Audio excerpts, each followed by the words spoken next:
దీనిలో భాగంగా ఈ నెల 28వ తేదీ ప్రారంభం అనుకున్నప్పటికీ వాతావరణం అనుకూలించరా లేదు కాబట్టి 5వ తేదీకి మార్పు. ఆ మార్పులో ఇంకో భాగం కావలి నియోజకవర్గంతో పాటు ఉదయగిరి, కందుకూరు కూడా అనుకున్నప్పటికీ దానిలో పెను మార్పులతో పాటు కావలి నియోజకవర్గమే, దాంతోపాటు ఇంక్లూడ్ ఓన్లీ జలదింక మండలం, కావలి నియోజకవర్గం ప్లస్ జలదింక మండలం. ఈ క్రీడాకారుల వరకే పరిమితంతో కోచ్ రాజు గారు చెప్పినట్టు ఆధార్ కార్డు పరిమితం దానికి పరమావిధిగా ఈ క్రీడను అందరం కూడా ఎంకరేజ్ చేద్దాం. నీట్గా ప్రశాంతంగా జరిగే ఒక మంచి దేహదారుఢ్యానికి ఒక టీం లీడర్షిప్ 10 మంది మనం ఏ విధంగా కలిసి పోరాటంలో ముందుకెళ్తాం అనేది ఒక 11 మంది కలిసి పోరాటానికి ఒక ప్రతీక అది క్రికెట్ అనేది. ఇట్లాంటి కార్యక్రమాలకి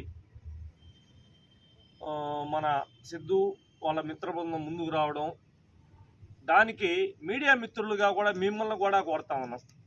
మీరు కూడా మిగతా క్రీడాకారులు తెలియజేసి సమాజాన్ని తెలియజేసి దీన్ని ఎంకరేజ్ చేద్దాం, ఈ కార్యక్రమాన్ని విజయవంతం చేద్దాం. 5వ తేదీ నుంచి జనవరి 5వ తేదీ నుంచి పండగ లేదంటే ఆ పైన జరిగే వరకు కూడా కార్యక్రమాన్ని యువతని మంచి మార్గం వైపు నడిపిద్దాం. యువత ఏ వైపు ఉంది ఈరోజు? ఫోన్లో గేమ్లు ఆడే వైపు లేదా గంజాయి వైపు ఇట్లా రకరకాల యాక్టివిటీస్ ఉంది. దాని నుంచి మనం మరలిద్దాం, క్రీడా మైదానాల వైపు వాళ్ళ చూపు మరలే విధంగా చేద్దాం.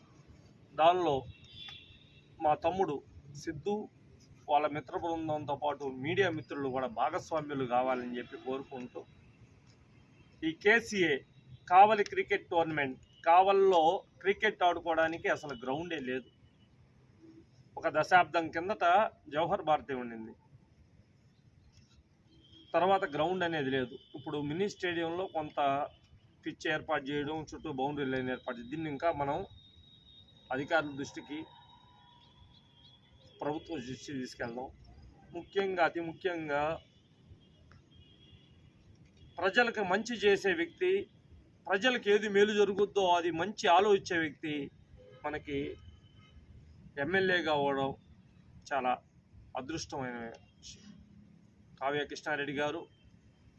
కృష్ణారెడ్డి గారి ఆధ్వర్యంలో ఈ టోర్నమెంటు వారి సలహా సూచన మీద ఇది జరుపుకుందాం, విజయవంతం చేసుకుందాం, క్రీడాకారులను ఎంకరేజ్ చేద్దామని చెప్పి మీడియా మిత్రుల సమక్షంలో అందరికీ క్రీడాకారులకు తెలియజేస్తాం.